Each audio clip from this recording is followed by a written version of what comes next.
कि इस निधिध्यासन में अपने आप को अवस्थित करना इस और इसको देखिए, निधिध्यासन में तो हमने अभ्यास कर लिया, लेकिन व्यवहार में हमारे नहीं आया तो कोई मतलब नहीं है। व्यवहार में आए तो फिर हम वहीं के वहीं आ गए, वैसे के वैसे आ गए। नहीं, तो जो निधिध्यासन में जो अभ्यास किया है उस अभ्यास को अपने व्यवहार में भी बनाए रखना, ये इसके लिए निधिध्यासन। व्यवहार करते समय भी अगर ये मेरी स्वरूप में स्थिति बनी रहे हैं, तो जगत या कोई, क्योंकि दूसरा नाम की दूसरा कोई सेकंड वस्तु कोई है ही नहीं, है? दूसरा कुछ है ही नहीं, तो जब दूसरा कुछ है ही नहीं, आप किससे किससे राग और किससे द्वेष होगा, किससे नफरत होगी? ना किसी से नफरत होगी, ना किसी से राग द्वेष होगा। और ये क्या, सब सारे जगत का विलय। तो सारे जगत का विलय क्या मतलब? द्वैत का विलय, द्वैत का ही बात हो गया, द्वैत का विलय हो गया, द्वैत का बात हो गया, सारे संसार का बात हो गया। तो सारे संसार का बात, ये विलय का मतलब ये नहीं कि कहीं जैसे हम उठा करके हमने गिलास में दूध में हम शक्कर घोल लें तो ऐसे ही हम उठा करके किसी जगत को किसी पॉट में डाल करके और हिलाएंगे और उसे डिजॉल्व कर देंगे, ऐसा नहीं है। तो ये पूरा, ये इंटेलेक्चुअल लेवल पे, ये पूरा समझ के साथ में, ये बोध के साथ, ये बोध है। तो ये बोध के स्तर पर जब हम अधिष्ठान में पहुंच गए जगत के, यही जगत का विलय है। तो जगत हमें दिखाई तो दे रहा है हमें सारा, ये जैसे दिखाई दे रही है वैसे का वैसे ही रहेगा। ये दिखाई ऐसे का ऐसे ही देगा, चर्म चक्षुओं से ऐसे दिखाई देगा। लेकिन इसके पीछे के जो ज्ञान चक्षु हैं, उससे जब हमारे ज्ञान चक्षु, यही ज्ञान चक्षु का खुलना होता है, कि जब अधिष्ठान पे मेरी दृष्टि चली जाए, यही तीसरे नेत्र का खुलना होता है। ये एक सिंबॉलिक प्रेजेंटेशन है कि वो शिव की तीसरी आंख खुलेगी और संसार भस्म हो जाएगा सारा यही है सब तीसरी आंख। और ये जब आपकी तीसरी आंख, जो ज्ञान चक्षु है, जो दिव्य चक्षु, ये दिव्य चक्षु है, जब ये आपको मिल गया, जब ये ज्ञान दृष्टि आपको मिल गई, तो आपकी दृष्टि जगत के अधिष्ठान में जब जाएगी, तो यहाँ पर आपको कोई दूसरा नजर ही नहीं आएगा। वहां पे आपको कोई लिंग, कोई दूसरा, कोई भेद दृष्टि समाप्त हो गई। जब भेद दृष्टि समाप्त हो गई तो स्त्री पुरुष की दृष्टि भी समाप्त हो गई, बेटा बेटी की भी दृष्टि समाप्त हो गई, जड़ और चेतन की दृष्टि भी समाप्त हो गई। जड़ कुछ बचा ही नहीं, अधिष्ठान रूप से कुछ जड़ है ही नहीं। सत्यम ज्ञानम अनंतम ब्रह्म, सच्चिदानंद ब्रह्म, उसी की तरफ दृष्टि जाएगी, कुछ बचेगा ही नहीं। इसी को विलय कहते हैं संसार का। संसार का जल के राख हो गया, इसी को संसार जल के राख कहते हैं। इसी को संसार राख हो गया जलकर बचा ही नहीं। ज्ञान अग्नि, ये ज्ञान अग्नि, ज्ञान अग्नि भस्मसात कुरुते, तथा ये ज्ञान अग्नि ने सारे संसार को ही भस्म कर दिया उठाकर। ये ज्ञान किया, यही विलय है, यही प्रविलापनम है, यही जगत का प्रविलापनम है।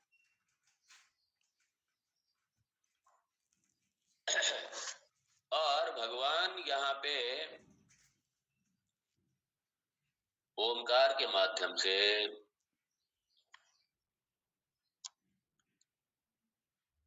तो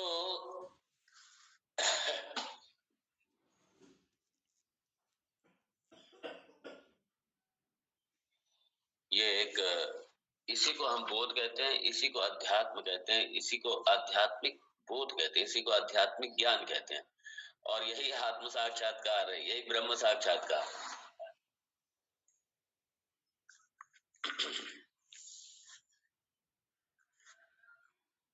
तो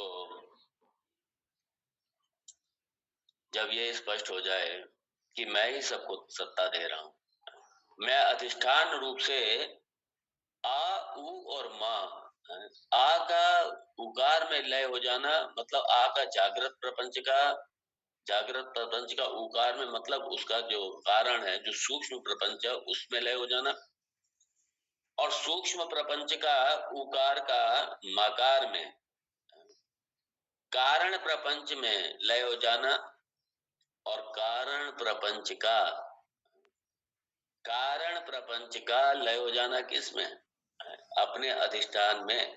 कारण प्रपंच का जो अधिष्ठान है उसमें लय हो जाना,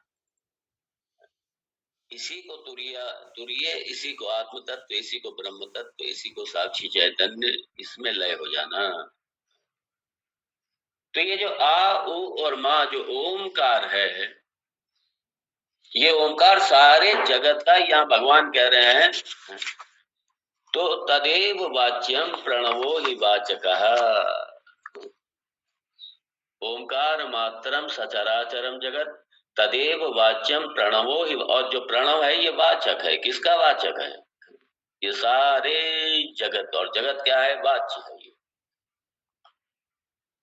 तो जगत क्या है? जगत जो है, इसलिए जगत, ये तत् मतलब तत् जगत के लिए है। तदेव वाच्यम, ये वाच्य है। जगत वाच्य है, और प्रणव ये ओमकार। ओमकार मतलब प्रणव, प्रणव मतलब ओमकार। ये क्या है? वाचक है, वाचक है। अंग्रेजी में क्या है? Revealed revealer revealed revealer.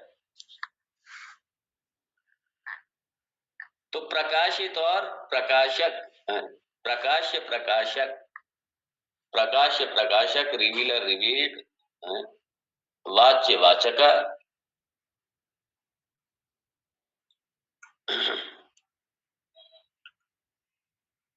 तो स्थूल सूक्ष्म में गया, सूक्ष्म कारण में गया, और कारण कहाँ चला गया? कारण मेरे में, मतलब मैं अधिष्ठान रूप से आत्म तत्व है।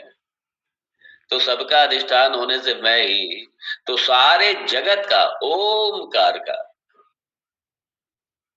तो ओम जो सारे जगत का जो वाचक है, सारे जगत का। तो अब आप देखिए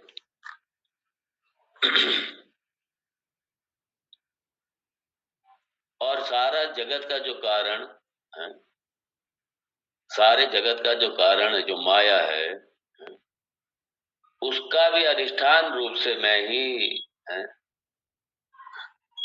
तो जो इसनेस है, जो है पना है, यही कारण है, और आत्मा सदा ही है। कभी किसी काल में आत्मा, ऐसा नहीं है कि आत्मा नहीं थी किसी काल में, ऐसा नहीं है कि आत्मा नहीं है, और ऐसा नहीं है कि आत्मा नहीं रहेगी। आत्मा या ब्रह्म एक ही समझ लीजिए, दोनों एक ही। सत एव इदम अग्रे आसीत्, सत एव इदम अग्रे आसीत्। सत इस सृष्टि से पहले था, और सत्य ही है, और सत्य ही रहेगा।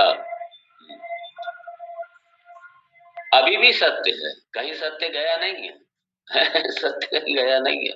जहां जहां मिथ्या है वहां वहां सत्य है। जो जो दिखाई दे रहा है, जहां जहां आपको दिखाई दे रहा है, वो सत्य ही है। सत आपको दिखाई नहीं दे रहा, आपको मिथ्या वस्तु दिखाई दे रही है, नाम रूप से दिखाई दे रही है, नाम रूप और सत्ता। नाम रूप मिथ्या, उसका अधिष्ठान सत, और वही सत आप हैं। आपका कभी बाध नहीं होता, आप ही सबको सत्ता दे रहे हैं। सारे जगत को सत्ता देने वाले आप ही हैं। आपके अतिरिक्त कोई दूसरा सत्ता नहीं दे रहा है। और अज्ञान काल में हम रोते रहते हैं, हे भगवान मैं जगत पर आश्रित हूँ, और ज्ञान होने के बाद में उल्टा ही हो गया, मालूम पड़ा जगत मेरे पर आश्रित, जगत का अधिष्ठान मैं हूँ मैं ही सबसे बड़ा दानी हूँ, सारे जगत को सत्ता मैं दे रहा हूँ। मेरे से बड़ा दुनिया में कौन दानी होगा? सारे जगत को सत्ता मैं दे रहा हूँ। तो ये धीरे धीरे इसको अच्छे से, ये धीरे धीरे इसको अच्छे से, इसलिए वेदांत में, इसलिए निधिध्यासन में जो भगवान यहाँ पे निधिध्यासन पे जो जोर दे रहे हैं, तो अपने स्वरूप में आकर के सारे जगत का बात करते हुए, सारे जगत का बात मतलब क्या है? अरे भाई सारे जगत का बाद तो नहीं है, क्योंकि इसकी सत्ता ही नहीं है। तो जब इसकी सत्ता ही नहीं है तो बाधित तो ये जगत है ही, जगत था ही नहीं, जगत है ही नहीं, और रहेगा भी नहीं जगत। तो जो द्वैत है, ये अज्ञान काल में द्वैत है, अज्ञान काल में द्वैत। तो इसलिए प्रणवा ओमकार, प्रणवः या ओंकारः ये वाचका भवति। और तदेव वाच्यम, सारा जगत, सारा जगत, तो सारे जगत का जो वाचक है ओंकार है। जैसे जैसे तिरंगा, तिरंगा वाचक है, सिंबल है। तिरंगा सिंबल है, वाचक है। तो ओंकार वाचक है, सिंबल है ओंकार, प्रतीक है ओंकार, प्रतीक है। जैसे तिरंगा प्रतीक है पूरे राष्ट्र का, राष्ट्रवाच्य है, तिरंगा वाचक है। शिवलिंग वाचक है,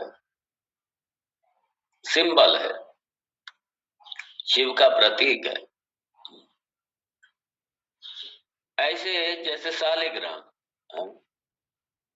जैसे शालिग्राम, तो जैसे शालिग्राम को देखा हमें विष्णु याद आ जाएंगे, हम तिरंगे को देखेंगे हमें भारत याद आ जाएगा, हम शिवलिंग को देखेंगे हमें शिव याद आ जाएगा। ऐसे ही ओंकार को हमने देखा तो सारा विश्व का, सारा विश्व, स्थूल प्रपंच, सूक्ष्म प्रपंच, कारण प्रपंच, सारा ये ओंकार, ये सबका वाचक है, ये सबका प्रतीक है ये ओंकार। अब लोग खाली लिख लेंगे ओम, ओम लिख लिया, ओम का प्रतीक, भाव उन्हें पता नहीं ओम है क्या, जानते नहीं कुछ भी ओम के बारे में। तो ओंकार वाचक है,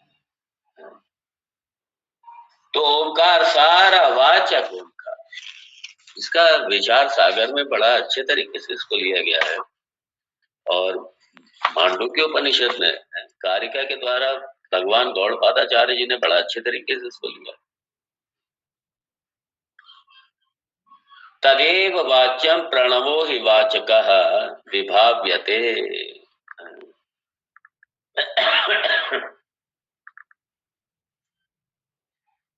तो विभाव्यते, क्या विभाव्यते? जगत विभाव्यते। तो ये जगत जो भास रहा है, कैसे भास रहा है? अज्ञान वशात, अज्ञान वशात, अज्ञान वशात, अज्ञान के कारण ही जगत भास रहा है, तो ब्रह्म ही, लेकिन अज्ञान के कारण ये जगत भास रहा है। Very interesting.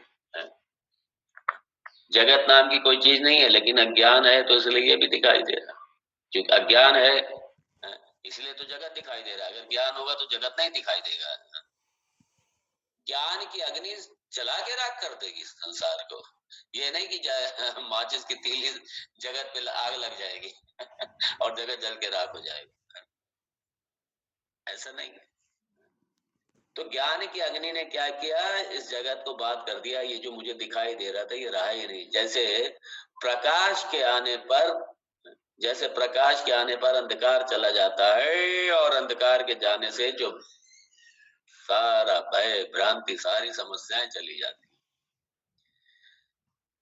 तो जैसे प्रकाश आने पर सर्प नहीं था, है ही नहीं, था भी नहीं और रहेगा भी नहीं, लेकिन अज्ञान, अंधकार की वजह से वो दिखाई दे रहा था सर्प हमें रस्सी पर।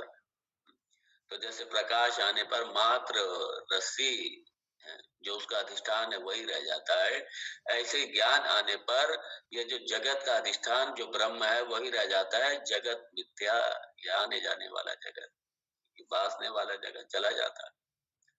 इसलिए भगवान ने कहा तो जगत विभाव्यते अज्ञान वशात, इसलिए जगत की सत्ता तभी तक है जब तक अज्ञान है। अज्ञान का नाश हुआ तो अज्ञान का जो कार्य है, जो जगत है, इसका भी नाश हो जाता है। तो जैसे ही अज्ञान का नाश हुआ, जगत का नाश हो गया। और ऐसे ही जब अज्ञान काले है, अज्ञान काल है तो अज्ञान काले द्वैतम, और ज्ञान काले अद्वैतम, ज्ञान काले अद्वैतम, अज्ञान काले द्वैतम।